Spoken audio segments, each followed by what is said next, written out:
Let's talk about the from day 1 to day 8. Tell me what you're observing. You're spending the whole time in the hospital. You're probably half asleep most of the time. Talk to me about first what you're going through and then what you observe in him.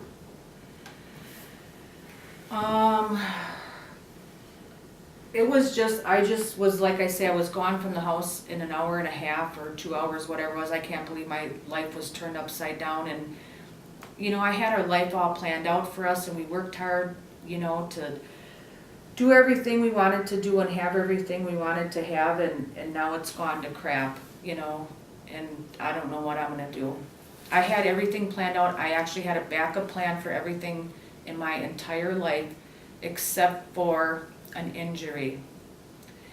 Meaning I actually, if something were to happen to him and he would, die, I always knew that I would have a little bit of life insurance money that would get me through a portion so I could figure the rest of it out, but I just never had an idea about just an injury of anything. I never thought about that. Do you think, in retrospect, it was the right thing to just camp out there, or should you have gone home for 8 to 10 hours each day? No, I couldn't leave there. I just had to be there because I wanted to be there when he woke up, actually. What were they saying about his prospects for waking up after day 2, day 3? Well, I'll tell you what, they had some doctors that come on call into the ICU and they just check on people every day. They check on everybody that's in there. And there was 2 foreign guys that came in there probably the 3rd day or so. The one came in there, and actually Joe was moving his right side, his right arm and his right leg a lot. Left side never moved. And I was excited that he was moving and he was squeezing my hand, and I had said to the doctor, I said, isn't he doing good, for what he's been through? And they're like, no, absolutely not. You don't understand. This is a major issue, and it's, it's a massive injury, and no, he's not doing good at all. Well, I once double thought, did I do the right thing? And then I actually thought, well, I wonder if I have to, pull the plugs or something. And then I got, I don't know, hours later, I thought about that for hours, and did I do the right thing? And finally I thought, you know what, that guy really pissed me off. I said, why is he telling me stuff like that? And I think that he's doing good, and I understand the injury, but he just makes it be like he's gonna be a vegetable and everything.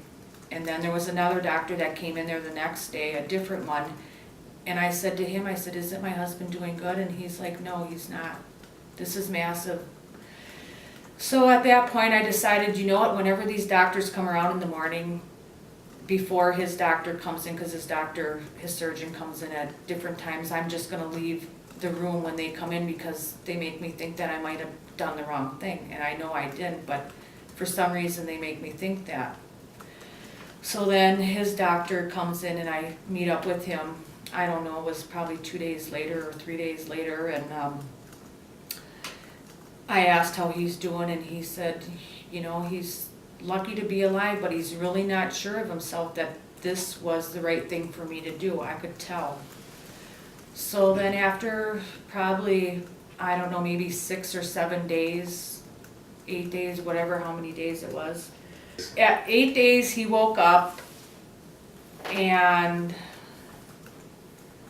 doctor said, you know what, he's doing pretty good, because you know what, after the 2nd or 3rd day I would have told you there's no way he would have been here. So now the doctor's kind of changing his mind. So we have maybe the 9th day we have a personal meeting. We ain't in the meeting but 5 minutes. I meet the surgeon in there, I sit down, and he says, we should start thinking about maybe giving him a feeding tube in about a week, he said. And I said, okay, that sounds good, because he's losing weight and stuff, and he's still strong, moving that one good side. So by the time I stood up, the doctor says to me, he says, you know what, there's no reason why we can't start feeding him today with a feeding tube. So in 5 minutes I was just so excited. It went from a week down to right now we're gonna feed him, and I was happy. And actually he was on a ventilator. Okay, let's go back a little bit. It's not an unusual story to have the family members say, I think he's starting to wake up, and have the medical personnel ignore them. So tell us what it was that you were sensing, other than just your own hope. But what were you actually physically sensing, observing, that you could see that the medical people weren't seeing? I would go in there, like I say, and he would squeeze my hand when we talked to him, and every time I would talk, he would squeeze my hand, and then, What were you saying to him that you felt he was responding? oh yeah. What were you saying? Were you asking him a question, or? I was just talking to him. I don't know exactly what I was saying, or at that point, I just knew that he was listening, and I would always tell him,